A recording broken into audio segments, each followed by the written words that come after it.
Bismillahirrahmanirrahim. Assalamu alaikum, dear viewers. Welcome to this second session of self-improvement through the Quran series. We began this series yesterday to welcome the month of Ramadan, and we had already discussed the fact that there is a special relationship between the Quran and Ramadan. It was in the month of Ramadan that the Quran began its revelation, and in order to thank the Almighty for this great favor, fast became obligatory in this month.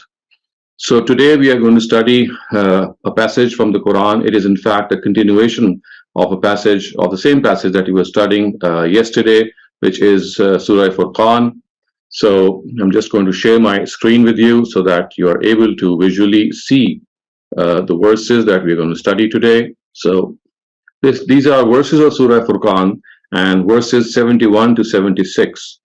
So the words are وَالَّذِينَ لَا يَشْهَدُونَ الزُّورَ وَإِذَا مَرُّوا بِاللَّغْوِ مَرُّوا كِرَامًا وَالَّذِينَ إِذَا ذُكِّرُوا بِآيَاتِ رَبِّهِمْ لَمْ يَخِرُّوا عَلَيْهَا صُمًّا وَعُمْيَانًا. So these are believers who do not bear false testimony, who maintain their dignity when they pass by absurdities, who do not turn a deaf ear and a blind eye to the revelations of their Lord when they are reminded by them. And the verse continues, وَالَّذِينَ يَقُولُونَ رَبَّنَا هَبْ لَنَا مِنْ أَزْوَاجِنَا وَذُرِّيَّاتِنَا قُرَّةَ أَعْيُنٍ وَاجْعَلْنَا لِلْمُتَّقِينَ إِمَامًا. Who pray, Lord, grant us bliss from our spouses and our children, and make us the leaders of those who fear you. أُولَٰئِكَ يُجْزَوْنَ الْغُرْفَةَ بِمَا صَبَرُوا وَيُلَقَّوْنَ فِيهَا تَحِيَّةً وَسَلَامًا خَالِدِينَ فِيهَا حَسُنَتْ مُسْتَقَرًّا وَمُقَامًا. It is these who shall be rewarded for their fortitude with tall mentions in paradise, and they shall be welcomed with peace and congratulations. They shall abide in it forever, a pleasing abode and resting place. So, as I had pointed out, that this set of verses actually is in continuation with the same set of verses that we were studying in yesterday, and you can see that the way they are presented here with the letter of coordination, which is the Waw, tells us that they are connected to the previous section. And the first thing which these verses tell us is وَالَّذِينَ لَا يَشْهَدُونَ الزُّورَ وَإِذَا مَرُّوا بِاللَّغْوِ مَرُّوا كِرَامًا. That these are people who do not bear false testimony. They are people who are always there to speak the truth, to side by the truth, to abide by the truth, and to bear the testimony of truth. So many a time in our lives, my dear viewers, we would have realized that we are faced with circumstances in which all of us have to give a verdict or give a witness, bear a testimony, and many a time this testimony, this verdict could be against our own interest. It could be against the interest of our parents. It could be against the interest of our relatives. But the Quran says that believers are such that they don't shirk this responsibility. They don't hide behind any subterfuges. They are always alert that whatever the truth is, they have to bear witness to that. And regardless of the fact whether people who are around them are happy with them or not, whether they would be even more jealous of them or not, whether they would inflict them with more harm or not, their priority is that they always submit to the truth, they always side by the truth, they always abide by the truth. And therefore, in no cases do they wear this false testimony. So the words are, وَالَّذِينَ لَا يَشْهَدُونَ الزُّورَ وَإِذَا مَرُّوا بِاللَّغْوِ مَرُّوا كِرَامًا. And the second thing which is mentioned here is that they passed by absurdities, nonsensical things, with dignity, which especially means that things which are trivial, they are frivolous, they have absolutely nothing to do, they have nothing to do with things which are foolish, which fall into categories that are below the dignity of mankind. They would not indulge in such things. For example, in swearing.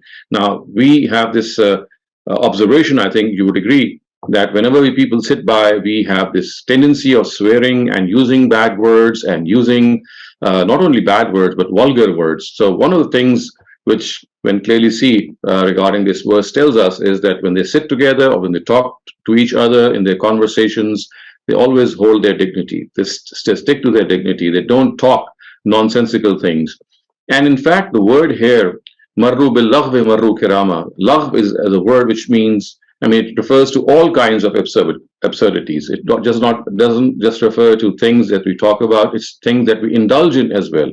So, as believers, we are required to do our due diligence in these things. We must never indulge in things which are below our dignity. And especially, dear viewers, in this blessed month of Ramadan, when people at times they do get tired and they do get frustrated because they've not eaten food or drunk water. It is in this situation that we do become cranky, we do become irritated, and in order to kill time, in order to pass time, we indulge in such frivolous activities. So instead of indulging in such frivolous activities, believers are required to pay more attention to things which possess that nobility, which possess the higher cause of things which relate to our soul, through which we can pay attention to improve ourselves. So it's very important to realize that every single moment that we have on this planet Earth is of supreme importance.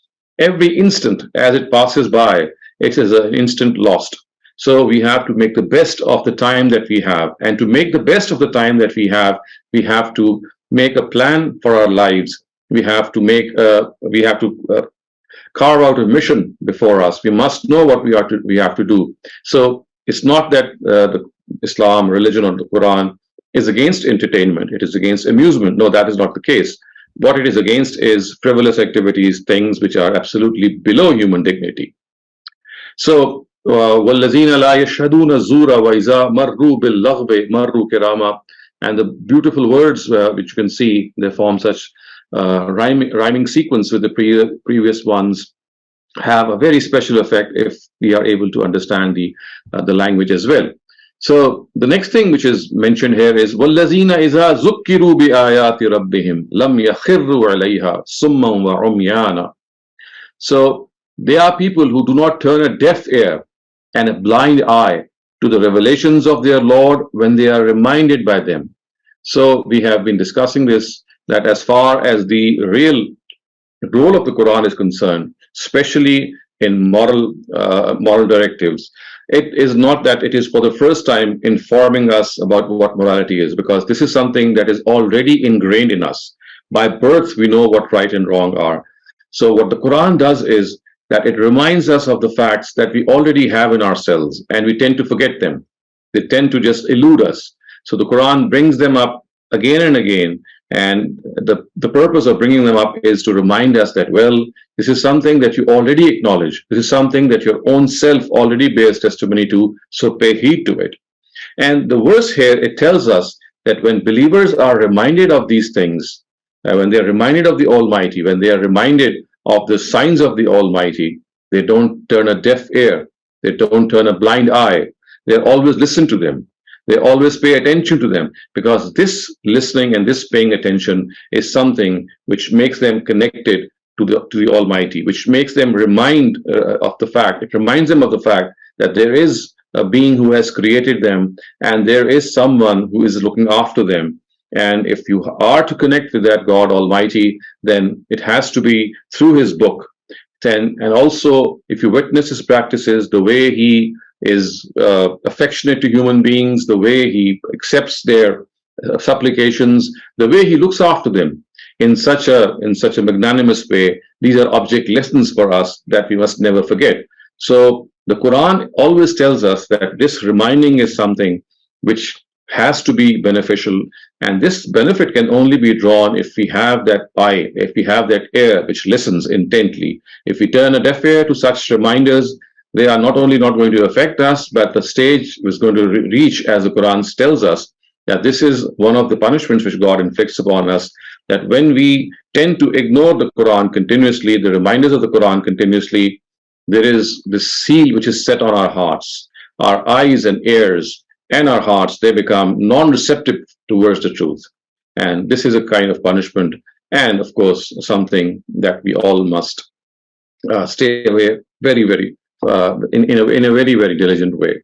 So the next thing which the Quran tells us in this regard, regarding the traits of a believer, are that وَالَّذِينَ يَقُولُونَ رَبَّنَا هَبْ لَنَا مِنْ أَزْوَاجِنَا وَذُرِّيَّاتِنَا قُرَّةَ أَعْيُنٍ وَاجْعَلْنَا لِلْمُتَّقِينَ إِمَامًا.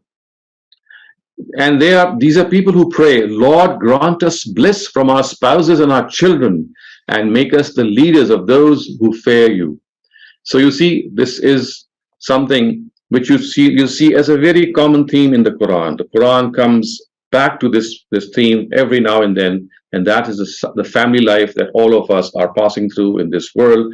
It always concentrates on the strength of that family life, and obviously the strength of the family life relies on the attitude which is adopted by the spouses. Not only the attitude which is adopted by the spouses, but also the supplication and the prayer that we offer as spouses to the Almighty, before the Almighty, asking for His help. And look what beautifully, how beautifully these words actually they come out of our heart. And the words are that they ask, يَقُولُونَ رَبَّنَا هَبْ لَنَا مِنْ أَزْوَاجِنَا وَذُرِّيَّاتِنَا قُرَّةَ أَعْيُنٍ. That, O Lord, grant us the comfort of the eye, the soothness of the eye from our spouses and our children. Subhanallah. And one can just imagine if our spouse and if our children, they are a means of comfort, a means of soothing for us, how effectively and how beautifully our family life would become. And especially when we are in a place when, of course, there are people, there might not be very much people around us. There are areas in which we are living alone as a family. We don't have any extended family.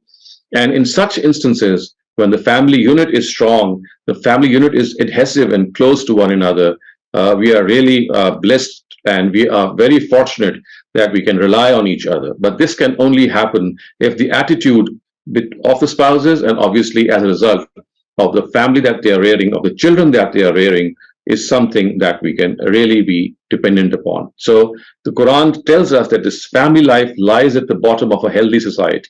And once we have done all that we can do or we should do regarding this attitude that I was just referring to, the next step is that they pray to God, and, oh Lord, I have done my part. I have done my best to create a family which is happy, to create a family which is adhesive. But now I need your help to bring that adhesion to a culmination. So this family life, this beauty of family life is something, the bliss of that family life is something that we can only enjoy if we have that closeness between the spouses and, of course, the right attitude with the family as well. And next, the Quran actually it builds upon this and tells us that these are the people who will be rewarded in the hereafter. So the words are, it is these who shall be rewarded for their fortitude with tall mentions in paradise, and they shall be welcomed with peace and congratulations. So when they enter paradise, angels will welcome them with peace, with salutations. And the Quran tells us, Khalidina fiha, they shall abide in it forever. So imagine a lifetime. I mean, it's not even a lifetime. It's something that we call an eternity. So an eternity of pleasure, an eternity of good fortune, and that the Quran tells us that it's a pleasing abode and a very, very effective resting place. So hasunat mustaqarran wa muqama. So this is the reward of the people who are able to partake of these attributes that we have studied. Some of them we studied yesterday, and in continuation with those attributes, we studied some more things today, that they don't give false testimony, and they are people وَالَّذِينَ لَا يَشْهَدُونَ الزُّورَ وَإِذَا مَرُّوا بِاللَّغْوِ مَرُّوا كِرَامًا, and they don't do things which are below their dignity. They always pray to God that God grant us a family in which we can really be close to one another. So such is the nature of these believers, and the Almighty tells us that if they are people who really are sincere in their quest, then the Almighty will reward them with tall mentions in paradise, and of course they'll abide in it forever. It's eternity. It's a lifetime that we cannot even imagine. It does not even figure in our mind what eternity means, but this is what the Quran tells us, that eternal life of bliss and pleasure awaits us. So this brings me to an end to this section of verses. Now, if you have any questions, I can answer those questions. Assalamu alaikum, Dr. Shehzad, and dear participants. To begin with the question and answer session today, Dr. Shehzad, I have a couple of written questions. One of the questions was given to us by our participant yesterday.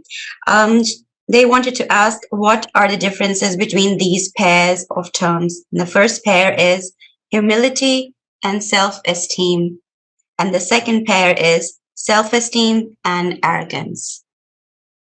Well, as far as humility and self-esteem are concerned, I mean, at times they are used interchangeably, but on most occasions there is a difference between them. So self-esteem is self-respect, the fact that you have a certain dignity in your own self, and humility is to be down to earth, to be unassuming.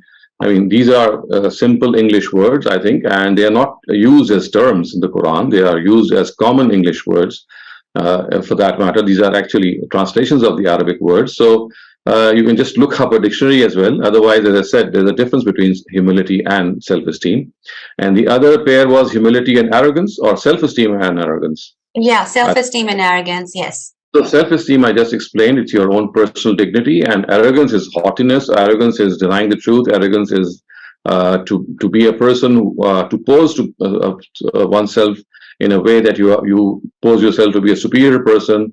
You pose yourself to what you're not actually. So all these are common English words, I would say, and I don't see why you need to ask them from me. You can just consult a good dictionary as well. All right, thank you, Dr. Shehzad. Another question requires the suggested meaning of the word marua, as has been used in Ayah 72 of Surah Al-Furqan. Marru, is a marru bil lahwi. So the word marru is that they pass by. I mean, it's like marra yamurru, it's an Arabic word, which means that when you pass by something, when you walk by something. It's just a common Arabic word. And iza marru bil laghwi marru kirama, when they pass by an absurdity, they pass it by through dignity and they don't just fall for it. All right, thank you, Dr. Shehzad. Now we are coming to the raised hands. Baran Nashor, you may have your question now. Assalamu alaikum. Walaikum assalam. My question was about the dua you make for for righteous spouse and to like have comfort and for the spouse and the children. Does this dua, can you make this dua while you're not married yet and have no children yet, or can you only make this when you have done your part in searching for a spouse and having children after that? Like, yes, I got your question. I think you can make it on both occasions. Obviously, when you're married, it's very meaningful. But when you're not married, what you're implying is that God, whenever I get married, please do accept my prayer, which is such and such. So the implication is that if I'm not married, whenever I get married, God, please grant me this prayer. So you can make this dua on both occasions. Thank you. Tariq Javed, you may ask your question now. My question is about ayah number 73, about the word yakhiru. So this applies actually for the people at that time in the era of Rasulullah. But if we apply it today on the Muslims, most of the people who study Quran, they only refer to the translation or tafsir of their school of thought. They would not like to study the opposite school of thoughts. So what are your comments on that? How should the people behave today? I think that we have to first understand that what primarily we should do is, if you are not aware of the Arabic language, you just read a good translation, any translation, I would say. And out of experience, I can tell you seldom is there any major difference. I mean, there could be instances, maybe 1%, even less than 1%, in which there could be a major difference in translation. The difference comes in exegesis or in tafsir. And for that, I would say that, I mean, if you stick to a translation and whenever you get that question regarding the translation that you're studying, you can consult all sorts of tafsirs, and there are two levels for this. For example, if a person is not an advanced student of the Quran, he can just pick up any tafsir regarding which he holds the author in reverence, or he trusts that author. I think that is sufficient. But for an advanced student, my recommendation would be that he should consult 2 or 3 tafsirs of different schools of thought and then make up his own mind. So it depends who you are. If you're a common person, you are not required to do that research because, as I said, It's basically finding out the meaning of the Quran, and wherever you have that question, you find an answer and just move on in life while following it. But for advanced students, I would recommend that they do this comparative study and make up their minds themselves. So it depends which category you are in. Yeah, so actually, when they do want to do some advanced study, another important thing should be that they should study every tafsir with a clear and open mind, not with a predetermined school of Of course, this is a prerequisite of research, that if you want to find out the truth, you should not have a predetermined or a preconceived notion, I would say, of the tafsir or any meaning that you have. It should be as objective as you can. It's difficult for a person to become objective because, of course, it's we human beings, we are liable to falter. But as best as we can, because our duty is to find out what the truth is, and our allegiance is also towards the truth. So, as best as we can, we should approach every tafsir with that open mind, in which we are able to analyze its arguments and then, of course, accept or reject them. Thank you. Shamir Shehzad, you may have your question now. अच्छा doctor साहब, मेरा सवाल ये था आपसे कि मैंने ना टेस्ट की जो खुदा की स्कीम है इसको समझने के लिए एस-कॉमजी ऐप को डाउनलोड किया था 2 साल कम। तो वहाँ पे मेरा अक्सर मैं सवालात पूछ लेता था तो उसके मुझे जवाबात मिल जाते थे। एक मैंने So I would request you. So my question would be that please come directly to the question. I mean, if you start narrating the history, it might take a little long. Just okay. straight away. वो ये था कि जो modern day technology है और उस test की scheme को देखते हुए जिसमें कांस्टेंट स्ट्रगल का जिक्र है, उनको देखते हुए इनका आपस में कोई एक किस्म से जोड़ नहीं बनता, यानी इनको कबूल करने में मुश्किल पेश आती है। तो इसके ऊपर आपकी क्या राय है? Are you saying modern day technology and the scheme of test, they are not compatible? Yeah. I mean, modern day technology, of course, is a general term. It could relate to medical science, it can relate to physical science, it can relate to so many things. And I mean, test is something which is independent of this modern science, because you see, the trial and test that we go through is inflicted on us through the circumstances that we pass through. So there are circumstances of sorrow, there are circumstances of happiness, there are circumstances in which we are jittery, in which we become annoyed, in which at times we lose a very dear run, we become sick, we become poor, we might lose finances. You see, this test is something which is afflicted through circumstances. And as far as modern technology is concerned, that's just a service which science has done. And that is an independent, I would say, something very independent. If today we have the internet, which is a huge blessing, of course, it becomes a means of trial in the way we use it. That's another thing. But as I said, that as far as the scheme of the Almighty regarding trials and tribulations are concerned, it goes on regardless of what science is telling us. As I said, because of the fact that it is primarily through the circumstances that we pass through that these trials take place. And these circumstances, you can clearly see, they are not governed by scientific advancements. Even when there was no science, people were still, I mean, they were put to test. And even when there is science and a lot of development, we still have deaths, we still have poverty, we still have pain, we still have disease. So you see, it's just a question of realizing how the stress of things just keeps on transferring from one to another. Thank you. Shehzad, there is a written question. So for our kids and teenagers, would you like to recommend English translation of Quran, preferably easy to understand, especially for the beginners? Recommending a translation of the Quran. So I would, I mean, depending upon the age group, because of course it does matter. So if you talk about teenagers, I could recommend a couple of translations. For example, I would recommend N.J. Dawood. I have often recommended him. His translation is a simple translation. You can buy it from the Penguin Classics. It's a Penguin Classics, and it is available at Amazon on most occasions.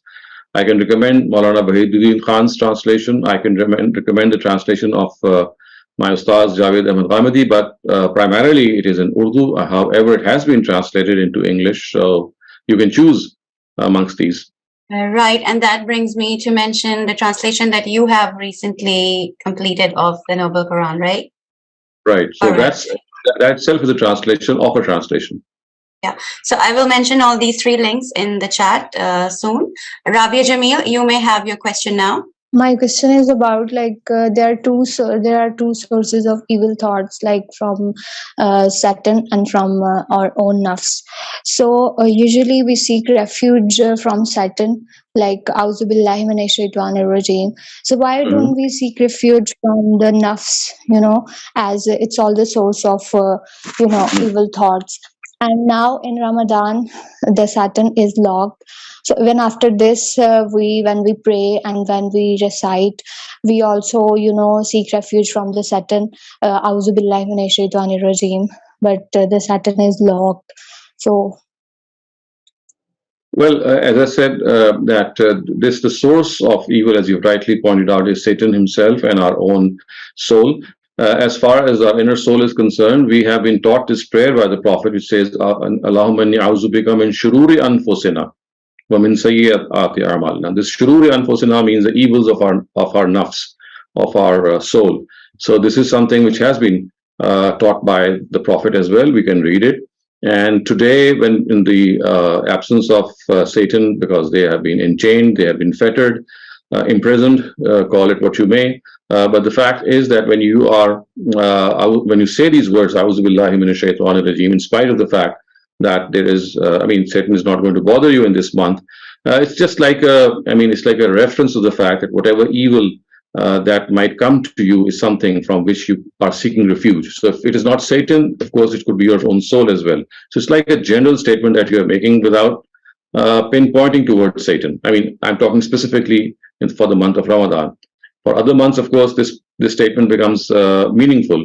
But in this particular month, even if you utter these words, their meaningfulness lies in the fact that here there's a symbolism here, which means that every source of evil, because Satan is a source of evil, so if he's locked or he is imprisoned in this month, then whatever other source of evil there is, God, I seek refuge with you from that source.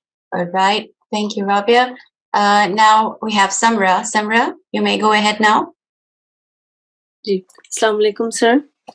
Walaikum assalam. Sir, my question is regarding Taraweeh. The Taraweeh that we see it being practiced in Pakistan today, and the utmost importance that it is given, don't you think it like, my question is, has it attained the status of a bid'at, like the 3-night Shabina, the 7-night Shabina, and the importance that is given to it more like a farz? So is it right to if we consider it a bid'at, or would we be wrong in considering it? I think that would be too harsh verdict to say that it's a bid'at. It's not a bid'at. I think it's people are doing it without having enough knowledge that about its origin. So they have forgotten about its origin, and they think that it is something which the Prophet perhaps diligently offered, and he wanted Muslims to offer also. And another thing is to the Hanafites, these are the jurists that hold sway in India and Pakistan and the subcontinent. For them, the Taraweeh is an important thing. They call it the Sunnat Muakkada, which means that it's something which has been recommended highly by the Prophet, and you can only leave it if you have a very valid reason. So, because of the fact that you're living in a country in which the Hanafites, their verdict generally is accepted. So hence you'll find so much stress and emphasis. So at the same time, I would say that people who are knowledgeable should find out for themselves that this is a prayer, that the origin of this prayer is well known. It's nothing hidden. Even the scholars of the Hanafis, they know that. So it's a question of just focusing and concentrating about the origin, knowing its value, and finding out that yes, it has a certain degree of importance, but its real time is the Tahajjud time, and that is where it should be offered. And if there is any problem in offering that, only then we should take recourse to the Isha prayer in which it is offered. So, if you know the details, it's fine. But I would not say that it could be classified as a religious innovation or a bid'ah. Not Taraweeh in itself, but like the concept behind it, or the people, the I understand your disturbance. Yes. For example, the 3-day Yes. Shabina that you're referring to, or the 7 day. I mean, that they really tax one's mind, and it's like compensating for something that was not done in the whole month. So people think that, well, if they do it in the last 3 days, that's like a compensation. And finishing the Quran in the last 3 days, it's a total innovation, I would say. It's something which was never done ever. But I mean, I would still not say it's an innovation. All that I would say is it's something which is really, really a deviant practice, and one should know that. I mean, simply by attending or even watching such, such things, you get you feel that this would never have been part of religion. And people who are participating and listening to the Quran in 3 days, they themselves know that how difficult it is for them, and all that they're doing is trying to compensate for the tarawih that they missed in the whole month. Exactly. People who go, they said we don't even understand a single word. Thank you. Sumbul, you may have your question now. Assalamu alaikum, Dr. Sahab. Dr. Sahab, I just want to know about obligatory parts of namaz. I'm a bit confused. And the other thing is that I know Sajda Sahab, but I don't know, like, would it cover everything? Like, sometimes I go in Sajda and I forget whether it's the second one or the first one. And then if I read Surah Fatiha in the Qiyam, so it can cover everything. And which are the obligatory parts? So as far as the mandatory parts or the mandatory utterances, to be precise, are concerned, there are 5.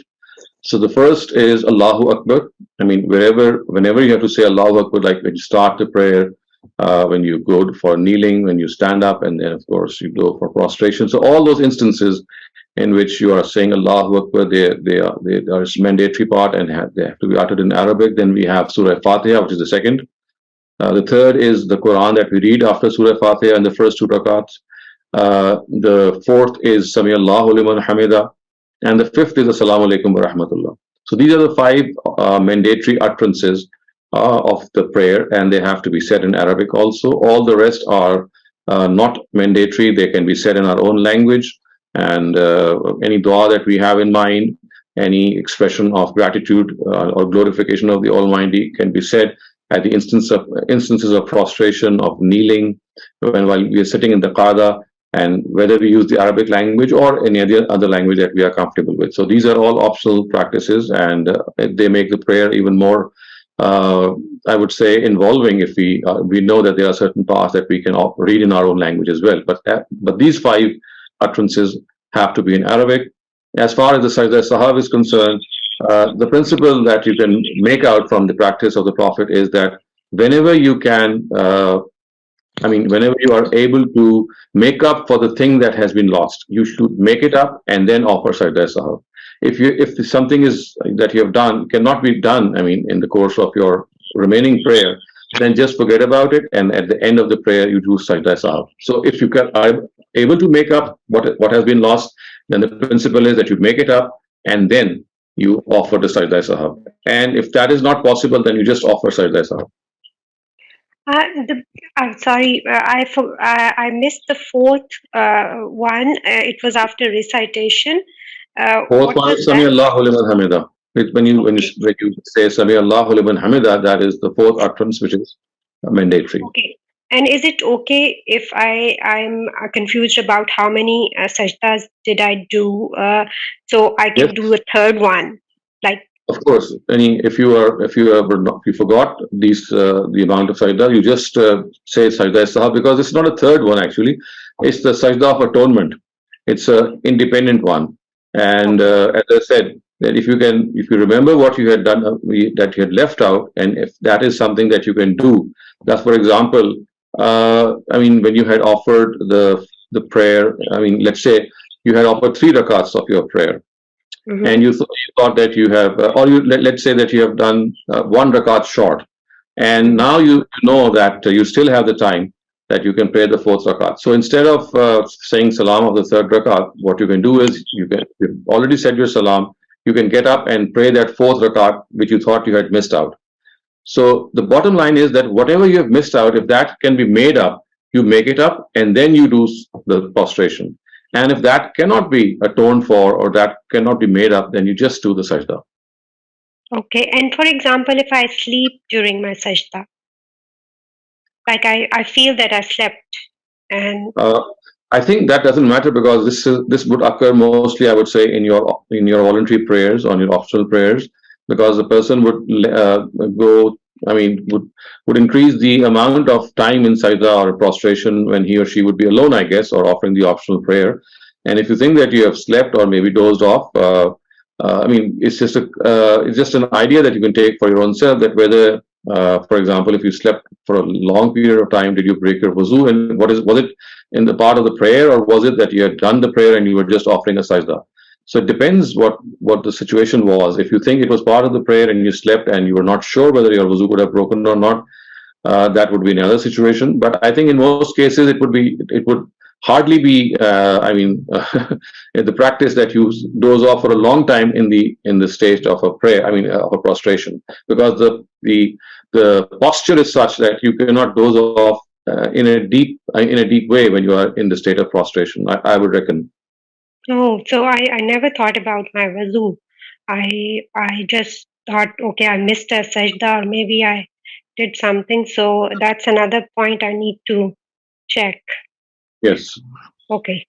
So if I'm not sure, I can just do salam and do wuzu and do the Yes. whole thing again. No, you don't need to do it again. I mean, if you think that if the dominant view that you have in your mind is that you were okay and your wuzu did not break, then it is fine. Just go after what your mind says. If you have a serious doubt or a very heavy doubt, I would say that you might have broken the wuzu, then yes. Otherwise, you just rely on on the dominant view that you might have in your mind. Naveed Irfan, you may ask your question now. जी अस्सलाम वालेकुम। वालेकुम अस्सलाम। जी, जिस नमाज के ही ताल्लुक से मेरा सवाल है कि हम जब नमाज पढ़ रहे हैं तो जो हम अरबी में अलहम्दु शरीफ पढ़ रहे हैं, सूरह फातिहा और फिर कुरान की आयतें पढ़ रहे हैं, तो उसके साथ में अगर हम उसके मायने दोहराते हैं मन में, तो फर्ज नमाज में भी जैसे इमाम साहब पढ़ रहे हैं उसके साथ में या खुद भी पढ़ रहे हैं, तो कंसंट्रेशन में बढ़ाने के लिए तो क्या मतलब ये गलत तो नहीं रहेगा? मतलब कई बार ऐसा भी लगता है कि मैं रिपीट कर रहा हूँ उनको। I think instead of verbally uttering them from your tongue, I think you should say the Arabic words, and at the back of your mind, you should have this translation running in your mind. So instead of uttering the translation with your tongue should utter the Arabic words, and behind them you should have at the back of your mind, in your own mind, in your own heart, the translation running in the background. I know it's slightly difficult, but I mean, it's like understanding a language directly. So when you know Alhamdulillah Rabbil Alameen, what it means, so you're saying Alhamdulillah Rabbil Alameen and understanding at the same time. So that is something which is already in your mind. And also, you have to understand that when the Imam is loudly praying, you don't need to repeat those words. Your praying is the same as when you listen to him. And all that you need to know is what the meaning of these words is. मतलब मैं concentration बढ़ाने के लिए वो क्योंकि अरबी में है और फिर मैं ट्रांसलेशन दोहराता हूँ तो मैं कनेक्ट कर पाता हूँ, ऐसा मतलब फील होता है मुझे। As I said, you see, I mean, the concentration part has to be balanced with the prayer itself, which is prescribed as well. I mean, you just cannot go to one extreme while neglecting the other part. So remember, what we have to do is we have to know the language of the Quran. I mean, instead of spending more time on focusing through a translation, I think maybe you should set this a target for your own self that I learn the language of the Quran, so that whenever the Quran is being read, I am able to understand that. So I think the balance is more towards that you are able to go through the prayer the way it has been prescribed by the Prophet, and at the same time you know what you're reading. It's like exactly the same thing when you're talking in Urdu and someone is talking to you in English and you understand English. You don't translate the English word. All you do is you directly understand what the person is saying. So I think it's much better to directly have an idea of what these words mean instead of actually uttering these words. Thank you. The last question for today's session comes from Abdul Qadir. Abdul Qadir, you may go ahead now. Assalamualaikum. Walaikum salam. Sir, by keeping in view the contemporary world, what are the impacts of Sufism and Islamophobia on Islam? Well, I mean, it depends on the extent and the nature of impact that you have. If you talk of Sufism, it's an interpretation of religion in itself, and it is, I would say, the most dominant interpretation of religion. And people who subscribe to Sufism, they have their own orders, they have their own set of beliefs. I mean, when I say their set of beliefs, I refer to some of the nuances that they have as far as their beliefs are concerned. They are very much the same as what the Quran tells them, or what the Quran has said about them. But Sufism in itself is a philosophy which is contrary to the Quran, and therefore, for them, the challenge is that they would like to see or witness the reward of the Almighty in this world, if you would ask me in one sentence. And the Quran has actually referred this to the next world. So Islamophobia is something which has arisen because of an erroneous understanding of Islam, not only by non-Muslims, but by Muslims themselves. So when they present Islam in a way that it terrorizes people, it kills people, it executes them, there are suicide bombings, and people justify them in the name of religion. I think if I was also in the place of the Western people, I would have the same notion that yes, Islam is a violent religion, because when I see people justifying Islam or these violent acts in the name of religion and continuing to do so, and even receiving support by many, I might have the same idea. So I think Islamophobia is a phenomenon which has arisen because of a very grave misunderstanding, not only by non-Muslims of Islam, but by many Muslims regarding some of the verses of the Quran which speak rather harshly regarding non-Muslims. They have a certain background and they are absolutely, they fit that background. But what has happened is that we have dragged those verses from their context and generalized them. Thank you, Dr. Shehzad, for today's session.